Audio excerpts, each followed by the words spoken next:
practice those basic skills, what that will do is it'll give you the ability to give visual representation of what's wrong and then show them how to do it correctly. But if you're not practicing those things, it's gonna be really, really hard for you to show that contrast to your athletes, and you're really, really underplaying or undervaluing the fact that a lot of people are just visual learners.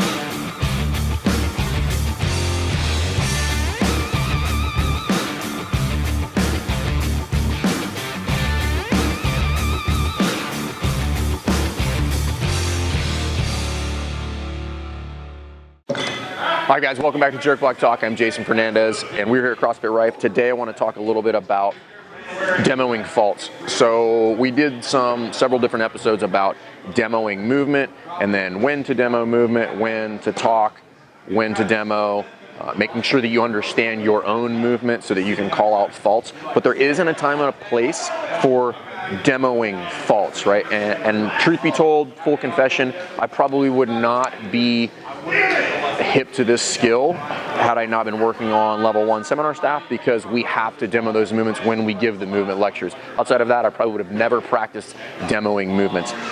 So what the value of that is, it's a great way to give contrast. But it's also a great way to kind of evaluate your own movement. Like, hey, can I show a pretty stark contrast between A and B? But when we talk about giving visual cues, you always want to usually kind of give a frame of reference for what they're doing and then what you want them to do. And if you don't know how to demo a fault, it can be really hard to show them what's going on and then show them what you want to happen. So some perfect examples of that, the air squat is a big one, right? So if I show the air squat and somebody's kind of like rounding out at the bottom of the squat, and they're like, and you want to say, hey, this is what you're doing when you squat. You get down to the bottom and then you're rounding out and then you stand back up and say, now, hey, I want you to do that instead of this, but down to the bottom of the squat. That one is a fairly easy one, but sometimes I'm not real great at demoing a butt wink, but if you're a really proficient squatter, that's pretty good. Another one with the squat is if you're pretty proficient, you can demo the immature squat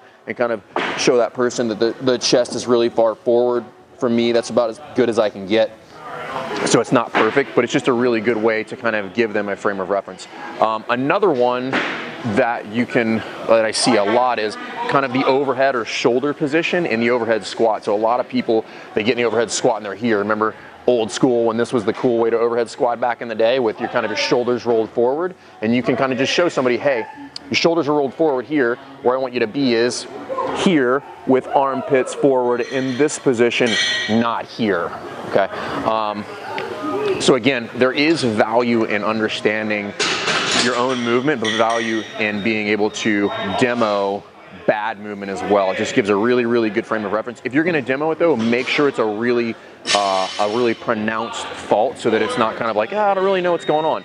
Another one sometimes in the kipping pull-up is where people kind of do the strongman pull-up and they're kipping and they just kind of leave that hip closed at the top, and you want to show somebody where I want to just open the hip at the top when I do that movement, so you can demonstrate that to athletes so they understand what's going on. With the pull-up too, this comes up a lot at seminars when people are doing pull-ups. It's really, really hard to demo like the regular kipping pull-up if you never practice it. If you're a butterfly person and you never practice this movement, chances are you probably suck at it. So go back to some of those basic movements, practice them, so then you can demo the faults with some of those basic movements. Because remember, a lot of the athletes coming in your gym are not walking in the door doing fantastic overhead squats and butterfly kipping pull-ups. So you need to have those baseline skills.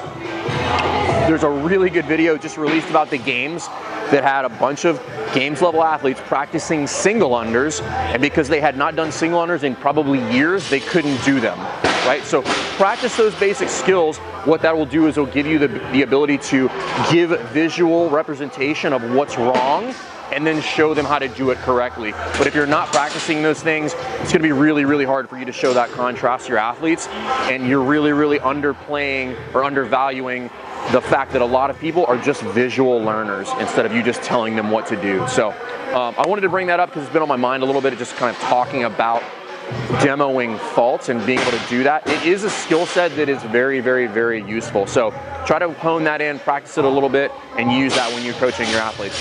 Guys, thanks for watching. If you like this content, please subscribe to the YouTube channel, and we'll see you next time. See ya.